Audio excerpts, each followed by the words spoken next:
being Hurley has been really cool because I've gotten to show a lot of different colors to Hurley and a lot of different sides to the character. I guess being Hurley is just, he's got a pretty good, the fans react well to him. Jorge Garcia kept a secret for 6 years. It started on a TV set in Hawaii around 2014. A woman showed up as a guest actress. Nobody paid attention. But something happened that neither of them talked about publicly. They dated in silence while the world moved on. Then, in 2019, they got married in Ireland. And the wedding photo that went viral showed Jorge in a gorilla costume standing next to his bride. People laughed. But behind that image was a story about why he hid the relationship for so long and what he was protecting. Jorge Garcia's story starts far from the beaches people connect with him later. He was born on April 28, 1973, in Omaha, Nebraska, and his house already carried more than one world inside it. His mother, Dora Mesa, was a Cuban-born professor, and his father, Humberto Garcia, was a Chilean-born doctor. They had both come to the United States as immigrants, so Jorge grew up hearing Spanish at home, while also living a very American life outside the front door. That mix shaped him early, because his parents were not just raising a kid, they were building a home where culture, food, language, and big conversations all sat at the same table. Then, around 1976, when he was about 3 years old, everything changed in one move. The family went from Nebraska to San Juan Capistrano, a small coastal city in Orange County, California. The skies were brighter, the air felt different, and the world around him suddenly had Los Angeles in the distance like a glowing promise. It was not Hollywood yet, but it was close enough that you could feel it in the background. You could turn on the TV and recognize places that were not far from where you lived. You could drive past sets and commercials being filmed. Little by little, that made acting feel less like a dream and more like a job that real people actually did. As he grew up in San Juan Capistrano, Southern California kept pressing itself into his life in quiet ways. The freeways, the beach culture, and the constant buzz of nearby Los Angeles made entertainment feel normal. By the 1980s, he was noticing how often filming happened around the area, and that thought stayed with him. If cameras could show up on streets near you, then maybe you could show up in front of them too. School helped that idea grow, because school plays and local theater gave him something important. They gave him a room full of people watching, and they showed him he could hold that attention without needing to be anyone else. At the same time, he was building toughness in a very different place. In San Clemente High School, Jorge joined the wrestling team, and that sport demands you prove yourself every single time. He was heavier than many classmates, but he used his weight and strength with real control. What made people remember him was the contrast. Off the mat, he could look gentle and friendly, and then the whistle would blow, and he would turn sharp and focused. That is how he ended up with a nickname that stuck through the late 1980s and early 1990s. His teammates called him the baby-faced killer. It sounded funny, but it also described him perfectly because it captured that mix he carried. He could be warm and soft in everyday life, and then intense when it was time to compete. That same balance showed up in how people saw him at school. During his senior year, around 1990 to 1991, he was voted Triton of the Year, which was the school's biggest honor for a graduating student. It was not just about grades or sports. It was about being well-rounded, showing character, and standing out in a way that people respected. For Jorge, that mattered, because it was proof that teachers and coaches saw him as more than one thing. He was not only the wrestler, he was not only the funny guy, he was someone who could carry responsibility too. And that kind of belief can stick to you for years. Through all of this, there was another thread pulling him forward. His parents were educators, And even though their worlds were academic, they encouraged creativity. Jorge liked making people laugh, telling jokes, and doing impressions, and the people around him noticed. So he kept stepping into school plays, local productions, and anything that let him perform. Each time he did it, he learned small things that later became big things. He learned how to stand in a scene, how to listen for timing, and how to connect with an audience without forcing it. When it was time for college, he took a path that surprises a lot of fans. He graduated from UCLA in 1995 with a degree in communication studies. It was not a straight line into film school glory, and it was not a fast ticket into Hollywood either. Still, it gave him a foundation, and it gave him time to grow up in the middle of a city that can swallow people whole. After UCLA, he also trained at the Beverly Hills Playhouse, which was not some easy hobby.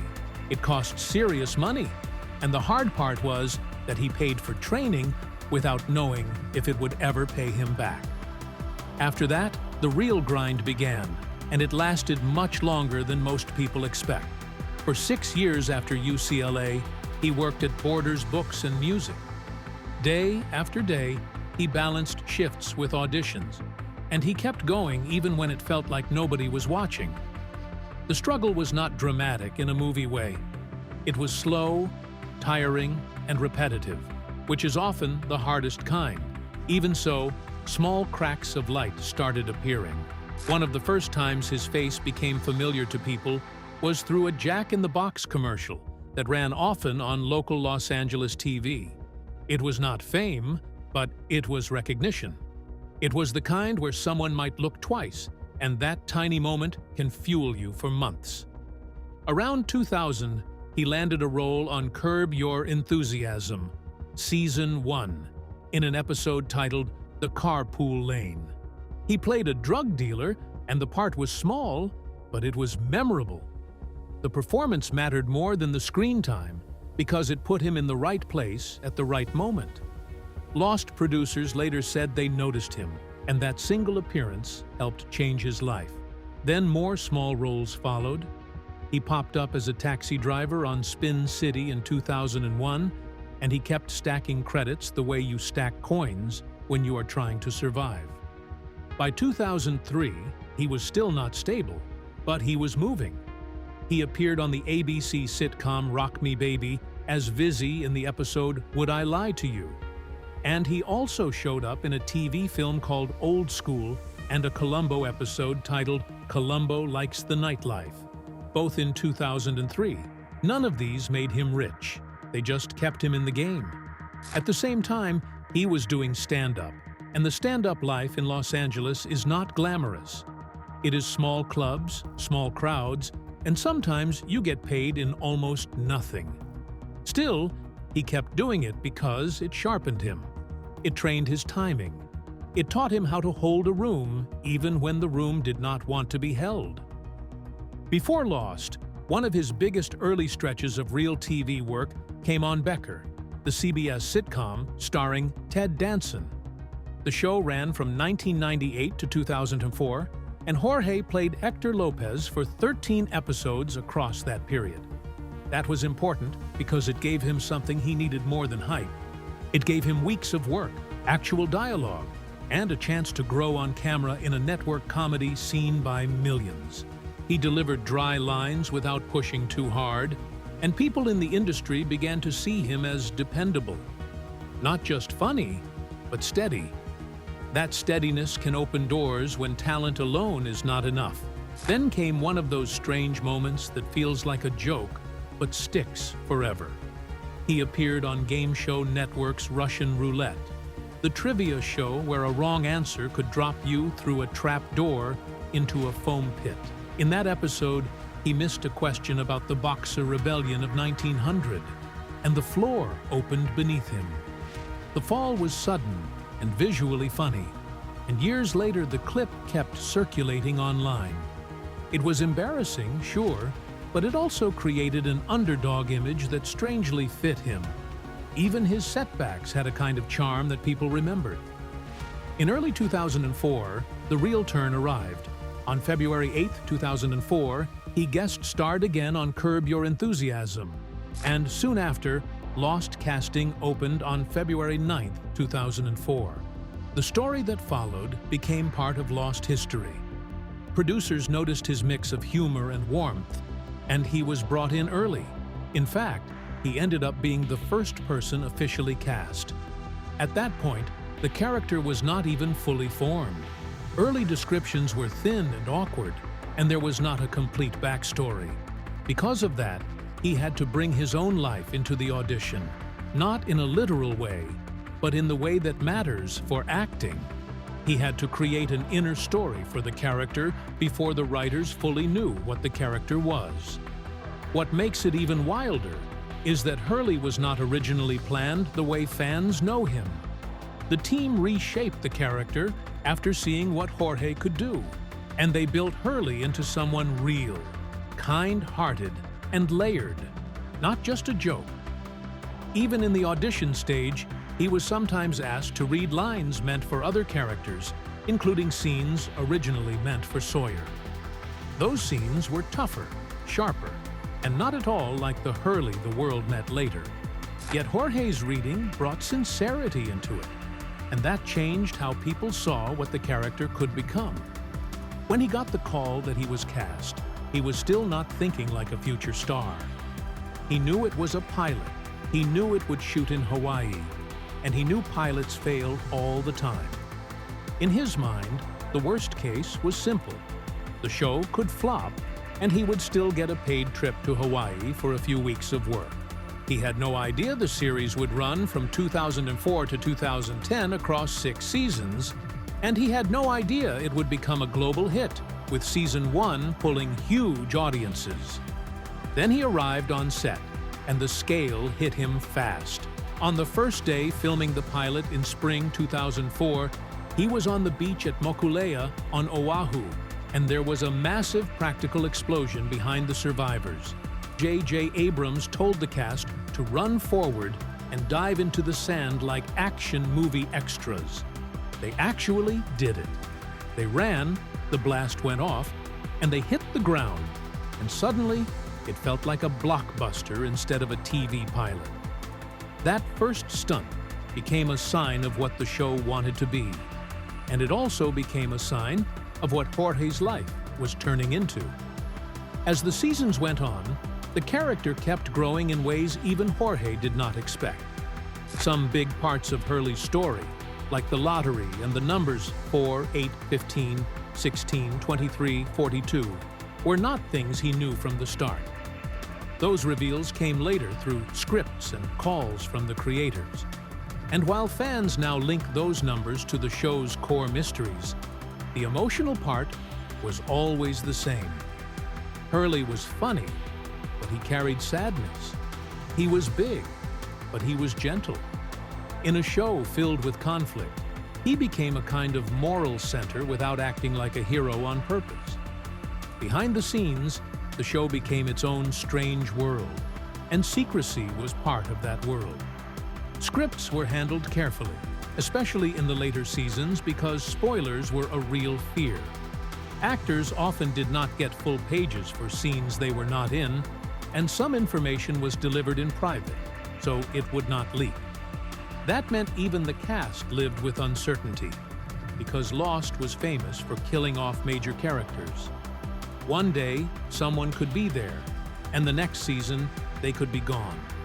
That constant threat created a quiet pressure that never fully disappeared. Even with all that, Jorge stayed close to the fans. During the final season, 2009 to 2010, he wrote a blog called Dispatches from the Island, sharing casual behind-the-scenes stories from Hawaii. He also launched a weekly podcast titled Geronimo Jack's Beard with Bethany Lee Shady, where they talked through episodes and reacted to what was happening. It turned him into something more than an actor on the show. For a lot of viewers, he became a guide walking beside them while the story got darker and stranger. And when the show reached its end, the emotions were not only in the script. Season 6 brought back actors whose characters had died years earlier, and those returns felt like small reunions that carried real weight. People who had not been on set together since 2005 suddenly stood in the same space again, acting as if the years had not passed. For the cast, it was weird and tender at the same time because the friendships were real, and the goodbyes had been real too. In 2010, Jorge Garcia showed up in a place nobody expected, right on the front of a Weezer album. Fans were used to seeing the band's style or some kind of logo, but this time they got a big, warm smile and a face they already knew from television. Weezer named their 8th studio album Hurley, and instead of putting themselves on the cover, they put Jorge Garcia there because he played Hugo Hurley Reyes on Lost, the show they could not stop talking about. The photo itself came from a real moment, a backstage hug with Weezer's frontman Rivers Cuomo. It happened during a taping day in 2009 when both were on Lopez Tonight, and the image was later cropped tight, so it became all about Garcia's expression. When the album dropped on September 14, 2010, the cover had no text at all, and that choice made it even louder because people did not need a title to know what they were looking at. Cuomo even said the smile had an amazing vibe, and soon everyone was calling it the Hurley record, which locked Garcia's image into a pop culture moment that still gets talked about. After that, it was clear he was not stuck in one lane, and the years that followed kept proving it. In 2012 and 2013, he stepped into a totally different world on ABC's Once Upon a Time, where he played Anton the Giant. The story pulled from the Jack and the Beanstalk idea, with magic beans, old grudges, and a land above the clouds. But Anton did not feel like a simple monster. He felt lonely and confused, and that gentle, almost childlike energy made him surprisingly easy to care about. The show used visual effects and clever camera tricks to make him look truly massive beside the main cast, and that mix of spectacle and emotion let Garcia show he could carry a role that relied on more than jokes. Even while the show dealt in fantasy, his performance kept the giant human, and that helped the episodes land. Then, in 2014, he went darker and weirder, but he still kept the humor alive. He joined the horror comedy Cooties, playing Rick, a sarcastic crossing guard teacher who smokes weed and throws out lines like he is trying to survive the day just by laughing at it. Elijah Wood plays a former writer turned substitute teacher, and the story starts in the most ridiculous way possible, with factory-made chicken nuggets carrying a mutated virus. One infected student sets everything off, and suddenly the kids at Fort Chicken Elementary turn into aggressive, zombie-like monsters who want to rip people apart. The teachers barricade themselves inside the school, try to fight back, and slowly figure out the outbreak is tied to the cafeteria nuggets. Garcia's character begins as comic relief, but as things get uglier, he keeps making it through, and he even reappears later at a kids' play center, proving he escaped and joined the last stand. The film premiered at Sundance in January 2014, then hit theaters and video on demand in September that year. And over time, it turned into a cult favorite, partly because it was so bold, and partly because Garcia fit the chaos perfectly. By 2015, he was bouncing through big comedies and streaming projects, and it felt like he was everywhere in a new way. In The Wedding Ringer, released on January 14, 2015, he played Garvey, one of the hired groomsmen in Kevin Hart's Best Man Inky setup, where fake friends are rented to save a socially awkward groom from embarrassment. Josh Gad's character is desperate. The wedding is close, and the whole group is a mess on purpose, because each groomsman is built like a walking problem. Garcia slid into that ensemble easily, and the movie opened at #1 in the United States. pulling in more than $6.9 million in its first weekend, which kept him visible to audiences who might not have followed Lost, but still recognized his face.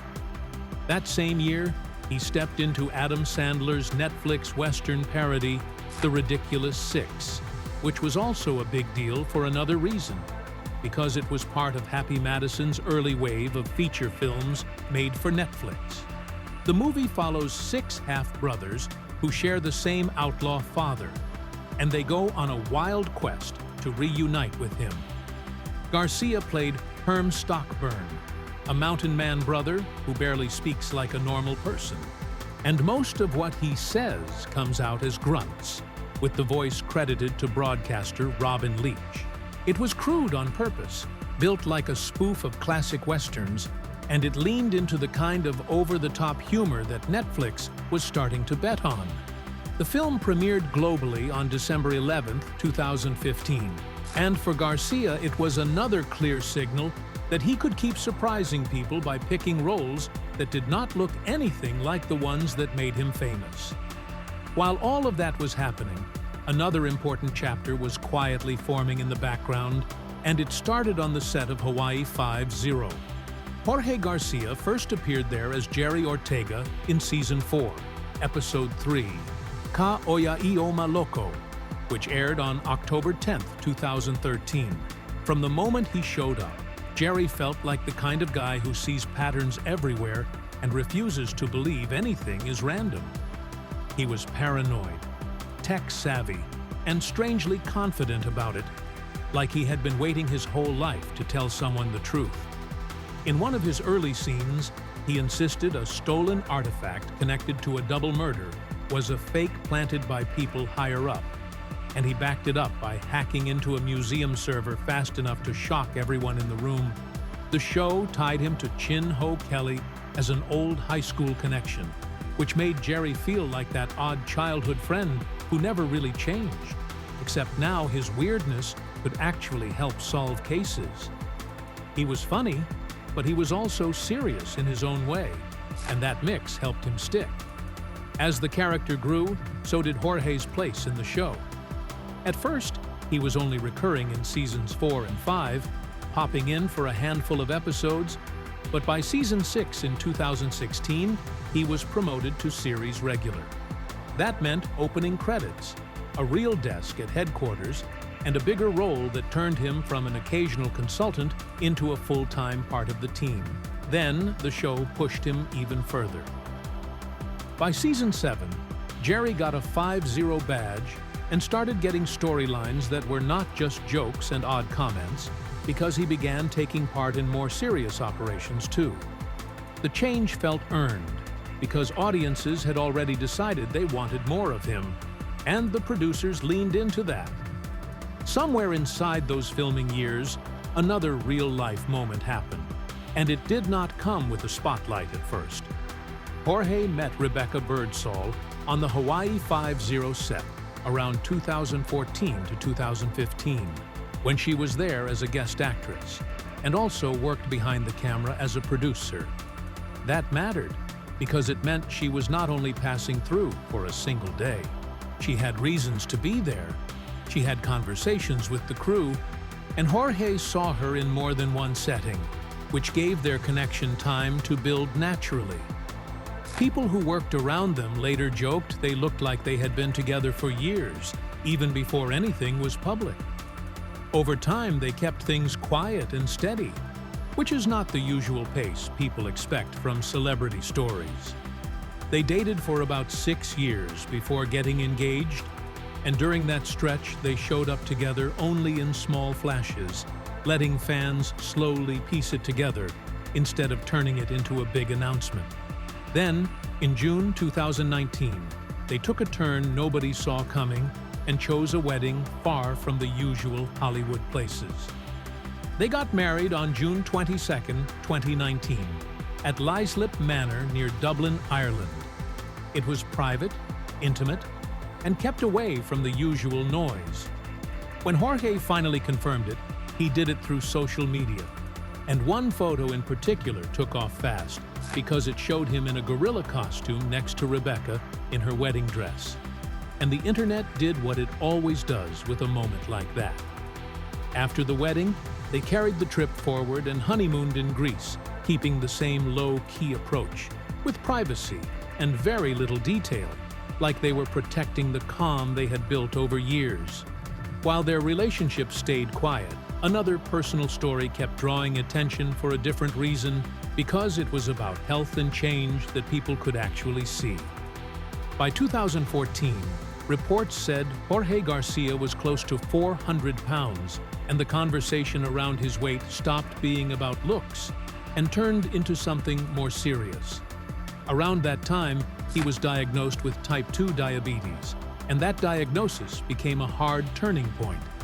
It meant his blood sugar had been high enough, long enough, to put him at risk for real damage, including heart problems, nerve issues, kidney trouble, and vision loss. He later framed it as the moment he stopped treating weight like a vanity issue and started treating it like survival. So he began changing his daily life in a way that could last. He moved toward a plant-based, whole food style of eating and cut back hard on processed junk.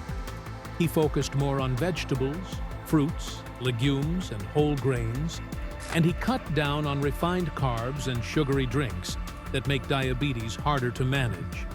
He also changed how much he ate, not just what he ate, using portion control instead of giant meals and endless snacking. Alongside the food changes, he started moving more. He began with walking and built up slowly, later adding cycling and strength training, turning exercise into a routine instead of a punishment. Over time, that steady approach added up, and across the years, he reportedly lost around 100 pounds, with later photos in 2024 and 2025 showing a sharper face, a slimmer neck, and a totally different look that made fans do double takes. Even as people talked about his transformation, he kept working. And in the streaming era, he found another solid place to land. Since 2023, he has played Hector in Chuck Lorre's comedy series Bookie on Max. The show follows Danny, played by Sebastian Maniscalco, a Los Angeles bookie trying to survive as legal sports betting changes everything around him. Hector is not the lead, but he is part of the chaos. A former marijuana dealer turned Lyft driver who moves through Danny's orbit while juggling his own past. Bookie premiered on November 30th, 2023, and the second season arrived on December 11th, 2024, releasing 8 episodes at once. Later, in early 2025, Max canceled the series after 2 seasons, which made it a short run, but still a notable one, because it kept Garcia in the mix on a high-profile comedy built by one of television's most famous comedy producers. At the same time, he stayed close to fans in a more personal way through his Instagram, which had roughly 258 to 259,000 followers by early 2026. He uses it like a casual diary, sharing selfies, travel moments, convention photos, and little career throwbacks that keep the connection alive. In January 2026, he even posted about looking forward to The Masked Singer premiere, which hinted at that same playful side people have always associated with him. And through all of these years, Lost never really let go of him, because the audience never let go of that show. In 2024, Lost hit its 20th anniversary, and Hulu marked the moment with a special feature where Garcia revisited props at the Walt Disney Archives. He opened trunks, looked through items tied to the series, and reacted like someone seeing an old life again, with the kind of laughter that comes from real memory, not forced nostalgia. It was a reminder that even while he kept moving forward, a part of the world will always look at him and see Hurley first. And the interesting thing is that he never seems to fight that. He just keeps walking into the next scene, carrying the past with him, but not letting it stop the story.